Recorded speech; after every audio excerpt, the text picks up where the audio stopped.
Hello everyone. आज की video में हम बात करेंगे मार्केटिंग मिक्स के एलिमेंट्स की कि मार्केटिंग मिक्स का जो फर्स्ट एलिमेंट है प्रोडक्ट मिक्स वो क्या कहता है, उसमें कौन कौन सी बातें आती हैं प्रोडक्ट के बारे में। तो इसके बारे में हम सारी बातें आज इस वीडियो में करेंगे।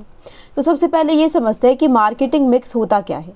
मार्केटिंग मिक्स का मतलब होता है to the set of controllable market tools known as the Ps that a business uses to achieve its marketing objectives and satisfy customer needs।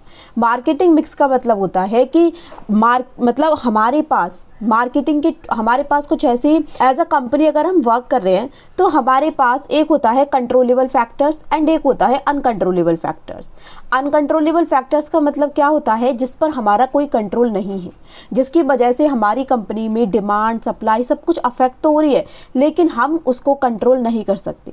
जैसे कि गवर्नमेंट की कोई पॉलिसी आ गई, उसकी वजह से हमारी कंपनी की सप्लाई अफेक्ट हुई, प्राइस अफेक्ट हुआ, हम कुछ भी उसमें नहीं कर सकते क्योंकि हमारे कंट्रोल के बाहर है, ठीक है। लेकिन कुछ ऐसे सेट्स होते हैं, कुछ ऐसी फैक्टर्स होते हैं जो कि कंट्रोलेबल होते हैं और जो कि हमारी कंपनी के मार्केटिंग टूल्स भी होते हैं, जिन्हें हम पीस के नाम से जानते हैं। तो ये यूज़ किए जाते हैं कंपनी की मार्केटिंग ऑब्जेक्टिव्स को अचीव करने के लिए एंड कस्टमर नीड्स को सेटिस्फाई करने के लिए। तो ये 4 पीस कौन कौन से हैं, जिसमें सबसे पहले आता है product, what the company offers, कि कंपनी क्या ऑफर कर रही है। प्रोडक्ट का मतलब है कि एज अ कंपनी हम क्या बेच रहे हैं। उसके बाद आता है next price, the amount customers पे फॉर द प्रोडक्ट। मैंने कोई प्रोडक्ट बेच, तो जो प्रोडक्ट हम बेच रहे हैं उसके बदले में हमें एक अमाउंट भी तो मिलेगा, तो उसको बोला जाएगा प्राइस। वो हम प्राइस भी हम सेट कर रहे हैं कि मैंने एक बुक बेचनी है तो इस बुक को मुझे 100 रुपये में बेचना है, 200 रुपये में बेचना है, एट्सेट्रा। उसके बाद प्लेस, अब मैं बुक बना रही हूँ हरियाणा में लिखकर, ठीक है, मैंने बुक को क्रिएट किया है हरियाणा में, तो वो बुक है वो खरीदी भी जाएगी मुंबई में भी, दिल्ली में भी, राजस्थान में भी, गुजरात में भी। तो उन जगहों पर वो बुक पहुँचेगी कैसे, इसमें हम बात करेंगे कि उसको, मेरा जो प्रोडक्ट है उसको किस प्रकार से डिस्ट्रीब्यूट किया जाए। जिसमें प्लेस आएगा, फिर है प्रमोशन, लोगों को पता कैसे चलेगा कि मेरे पास एक बुक है जिसको लोग खरीदने में इंटरेस्टेड हैं कि नहीं है। तो इसमें हम बात करेंगे प्रमोशन के बारे में। तो the marketing mix is like a recipe where the right combination of product, price, place and promotion ensures customer satisfaction and business success। तो जो बिजनेस की सक्सेस है, कस्टमर का सेटिस्फैक्शन है, वो इन्हीं चारों चीज़ों पर डिपेंड करता है। इनमें से कोई आप एक चीज़ निकाल दो, आप अपने बिजनेस की सक्सेस को अचीव नहीं कर पाओगे। फॉर एग्जाम्पल मैंने प्लेस मिक्स निकाल दिया, मैंने ध्यान नहीं देना है कि मेरी चीज़ें दूसरी जगहों तक कैसे पहुँचेगी, तो फिर मेरी चीज़ तो सिर्फ और सिर्फ हरियाणा में मैंने बनाई, जिस जगह पर मैंने बनाई लोग आए, उन्होंने वहाँ से मेरे को खरीद लिया। कोई मुंबई से स्पेशली मेरी बुक को परचेज़ करने के लिए नहीं आने वाला है, तो मेरी जो बिजनेस सक्सेस है वो नहीं हो पाएगी, कस्टमर्स की नीड सेटिस्फाई नहीं हो पा रही है। तो ये चारों चीज़ों का कॉम्बिनेशन बहुत इंपॉर्टेंट है। तो अब हम बात करेंगे प्रोडक्ट मिक्स के बारे में। नेक्स्ट हम बात करेंगे price mix, then place mix and then promotion mix. So product mix क्या होता है, मीनिंग ऑफ प्रोडक्ट। सबसे पहले ये समझो कि प्रोडक्ट क्या होता है।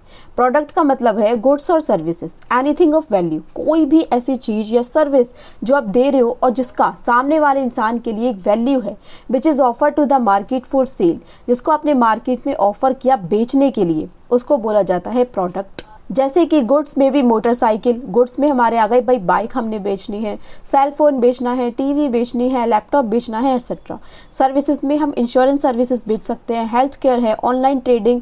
एनीथिंग ऑफ वैल्यू का मतलब है कि आप उन्हें या तो कोई वस्तु दे रहे हो, कोई एक्सपीरियंस दे रहे हो, कोई आइडिया उन्हें दे रहे हो, कोई इन्फॉर्मेशन दे रहे हो, ये सब हमारे प्रोडक्ट में आ जाता है। Concept of product also includes benefit offered by it. जैसे कि प्रोडक्ट के उसमें कॉन्सेप्ट में आ गया कि आप जब कोई सामान बेच रहे हो तो क्या सामने वाले को उससे कुछ फ़ायदा हो रहा है। जैसे कि हमने टूथपेस्ट बेचा, toothpaste is bought for whitening teeth. Toothpaste लोगों ने खरीदा अपने दांतों को वाइटन करने के लिए, अपने जर्म्स को स्ट्रेंथन करने के लिए। Extended product, what if offer to the customer by way of, हमने एक्सटेंडेड प्रोडक्ट में डाल दिया कि हम इसके साथ आपको कुछ एक्स्ट्रा सर्विसेज भी देंगे, जैसे कि आफ्टर सेल सर्विसेज देंगे, handling complaints, availability of spare parts etcetera. इसको बोला जाता है बंडल ऑफ यूटिलिटीज़, कि लोग आपकी उस चीज़ को खरीदने के लिए मजबूर हो जाए। मैं लैपटॉप बेच रही हूँ, मैंने कहा आपको आफ्टर सेल सर्विसेज मिलेंगी कि आप इसे बेचने के बाद अगर आपकी कोई भी प्रॉब्लम आती है तो हम घर पे आके आपकी इस प्रॉब्लम को सॉल्व करेंगे।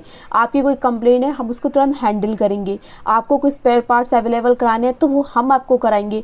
तो हमने उनको बंडल ऑफ यूटिलिटीज़ दे दिया कि आप बस बेफिक्र होकर हमारे प्रोडक्ट को खरीद लो, उसके बाद आप इस अच्छे से यूटिलाइज कर सकते हो। ठीक है। अब प्रोडक्ट मिक्स का मतलब क्या हो गया? प्रोडक्ट का मतलब हमने अभी पढ़ा कोई भी वैल्यूएबल चीज़ जो कि बायर के लिए वैल्यूएबल है। प्रोडक्ट मिक्स का मतलब क्या हो गया? It refers to all the decision relating to the product. Product से रिलेटेड जितने भी डिसीजंस हैं वो सब प्रोडक्ट मिक्स में आ गए। जैसे कि वेल नोन प्रोडक्ट्स हैं, HUL जो हिंदुस्तान यूनिलीवर लिमिटेड कंपनी है वो क्लोजअप टूथपेस्ट भी बेच रही है, सर्फ डिटर्जेंट पाउडर बेच रही है। टाटा है, टाटा क्या बेच रहा है?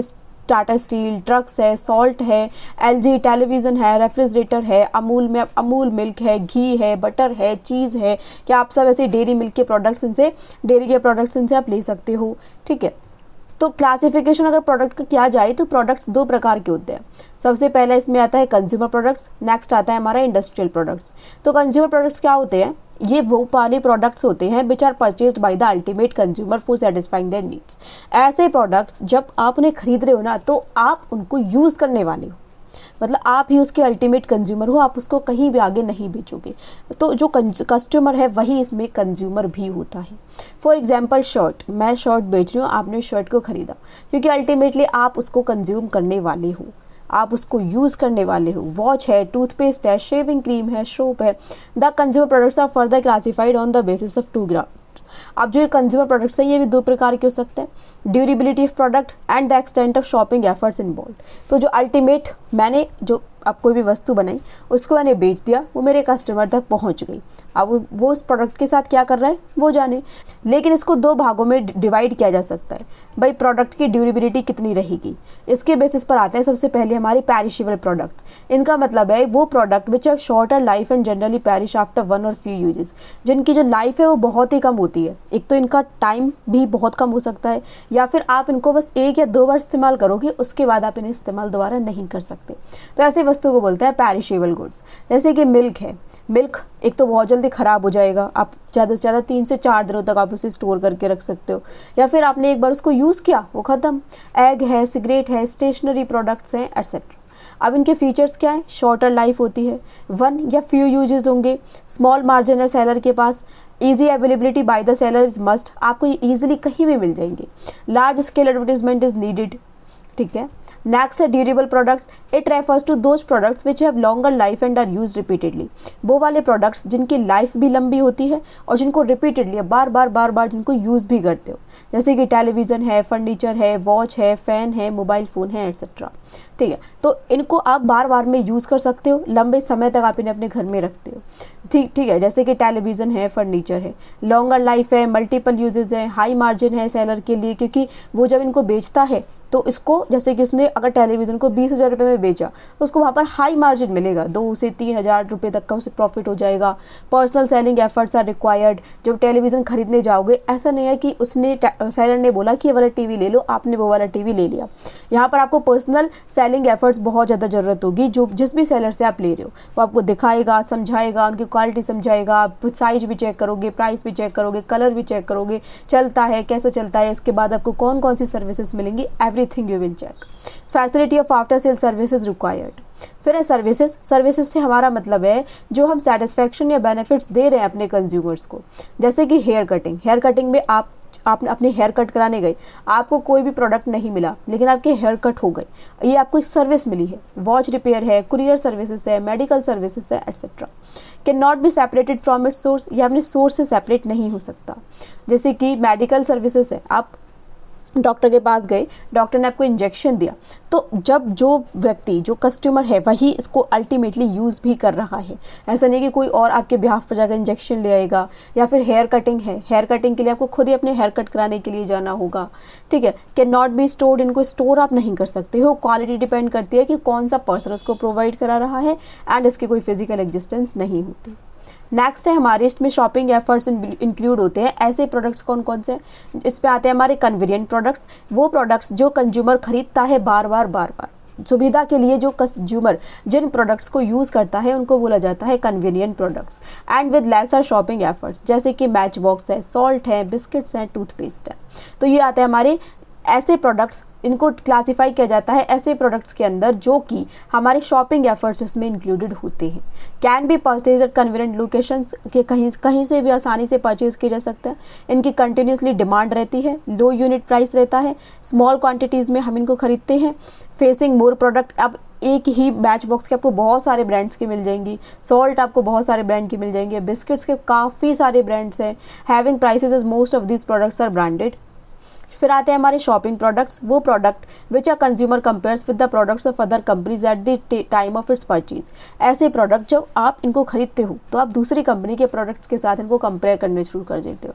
The comparison is made on the basis of various features. Comparison किस किस बेसिस पर किया जाता है भाई, प्राइस उस कंपनी के टीवी का इतना है, क्वालिटी कैसी है, साइज कैसा है, डिज़ाइन अलग अलग कैसे है, यूटिलिटी कैसे है। In other words the consumer seems to be more careful at the time of purchasing the items like furniture, television, shoes, saris, jewellery, cosmetics etcetera. ये ड्यूरेबल होते हैं, मैनी टाइम यूजेस किए जा सकते हैं। Unit price and margin are generally high. Consumer seem to be more careful at the time of purchase. Little degree of impulse buying. इनकी जो मतलब इम्पल्स बाइंग का मतलब है कि आपको आपने कोई चीज़ देखी ऑनलाइन, आपको पसंद आ गई, आपने तुरंत उसको परचेज कर लिया। इन शॉपिंग प्रोडक्ट्स के मामले में ऐसा बहुत कम होता है। Retailers play an important role to convince the consumers.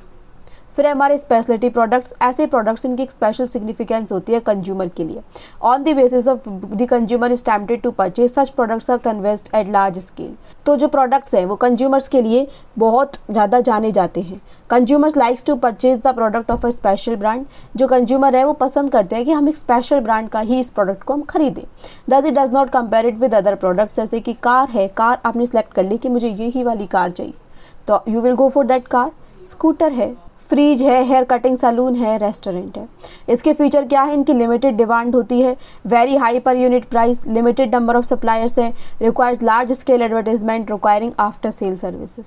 Next हमारे इंडस्ट्रियल प्रोडक्ट्स, वो वाले प्रोडक्ट्स जो कि यूज़ किए जाते हैं as inputs for manufacturing consumer products. मतलब जो मैन्युफैक्चरिंग कंपनीज होती हैं वो इन प्रोडक्ट्स को खरीदती हैं। सच एज लेदर है, आयरन है, कोल है, मशीनरी है, इलेक्ट्रिक मोटर है। अब एज अ कस्टमर आप सोचो कि आप मशीनरी का क्या करोगे उसे खरीद कर। आप आयरन, बहुत सारा आपने आयरन खरीद लिया, आप उसका क्या करोगे जब तक कि आप एक मैन्युफैक्चरिंग कंपनी नहीं हो। लेदर है, कोल है, तो ऐसे प्रोडक्ट्स को बोलते हैं इंडस्ट्रियल प्रोडक्ट्स।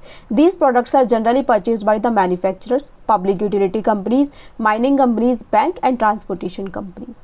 जैसे कि रॉ मटेरियल है, कॉटन है, आपने बहुत सारा कॉटन खरीद के अब क्या करोगे, लेकिन जो मैन्युफैक्चरिंग कंपनीज है वो कॉटन खरीदेंगी, कपड़े बनाएंगी, आयरन खरीदेंगी, उससे वो आयरन की चीज़ें बनाएंगी, क्रूड ऑयल खरीदेंगी, कैपिटल गुड्स में मशीनरी आ गई, टूल्स है, फैक्ट्री इक्विपमेंट है, सप्लाईज एंड सर्विसेज में आ गई, लुब्रिकेंट्स है, ऑफिस स्टेशनरी है, क्लीनिंग सर्विसेज है, एटसेट्रा। अब इसके फीचर्स क्या क्या हैं, ये प्रोडक्शन के लिए यूज़ होते हैं। Industrial products are use to produce other goods और प्रोवाइड सर्विसेज। मतलब जब आप इन्हें परचेज कर रहे हो तो आप इन्हें इसलिए परचेज कर रहे हो ताकि आप इनसे अल्टीमेटली कुछ और बना सको। Not for direct personal care, not for personal consumption. आप इन्हें डायरेक्टली पर्सनली कंज्यूम नहीं करने वाले हो। लार्ज स्केल पर खरीदी जाती है ये सारी वस्तुएं। इनकी जो डिमांड है वो डेराइव डिमांड है। इसका मतलब है कि ये डिमांड डिपेंड करती है कंज्यूमर प्रोडक्ट्स के ऊपर। अगर लोग ज़्यादा से ज़्यादा भी कपड़ों की डिमांड कर ही नहीं रहे हैं तो कंपनियाँ क्यों ही कॉटन खरीदेंगे। लोग ज़्यादा से ज़्यादा अगर फर्नीचर खरीदने लगे तो जो ये मैन्युफैक्चरिंग कंपनीज है ये ज़्यादा से ज़्यादा वुड खरीदने लगेंगी। Number of buyers, the number of buyers of industrial products is limited. ये लिमिटेड ही रहेंगे क्योंकि मैन्युफैक्चरिंग कंपनी हर कोई खोल करके नहीं बैठा है। लिमिटेड मैन्युफैक्चरिंग कंपनीज हैं तो वो ही इन प्रोडक्ट्स को बाई करने वाली हैं।